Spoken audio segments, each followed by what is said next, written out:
Hi guys, so thank you so much Boracay and bye-bye. So uuwi na po kami nitong May patimi doon sa Aklan. So thank you so much and kami dito. Na-enjoy kami diri. Yes, Ayan. super happy. Thank you so much.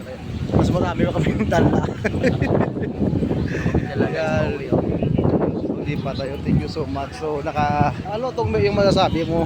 Na-experience mo dito yung Boracay? Experience ko dito sa Boracay guys, so grabe, super ganda, super enjoy, tsaka yung experience ko po, no, ngayon ko lang po na talaga makita na parang nasa ibang bansa ka lang po. No, ang daming tourista po dito.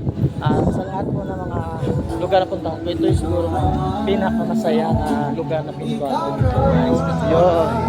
Kasi pang international kasi ito dami. Ito. So, sorry. So ayan. So guys, thank you so much and thank you for watching. Guys, dito kami sa port. Ayan. Patawid sa Aklan. Patawid namin sa Aklan. Ito na po na sa Aklan. Ayan. Bye-bye Boracay. See you ulit. Kung uulitin. Thank you so much din sa nagpupunta sa amin dito at nagpa-unwind. Ganda ng dagat.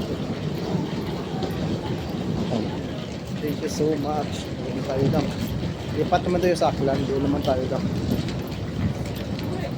Kasi pagkatapos ng Aklan, Kalibo naman ulit. Kalinog naman. Doon naman tayo. Ito na tayo ng tour.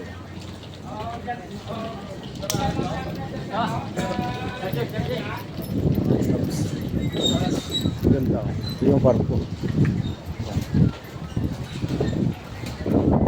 Ang ganda ng view dito.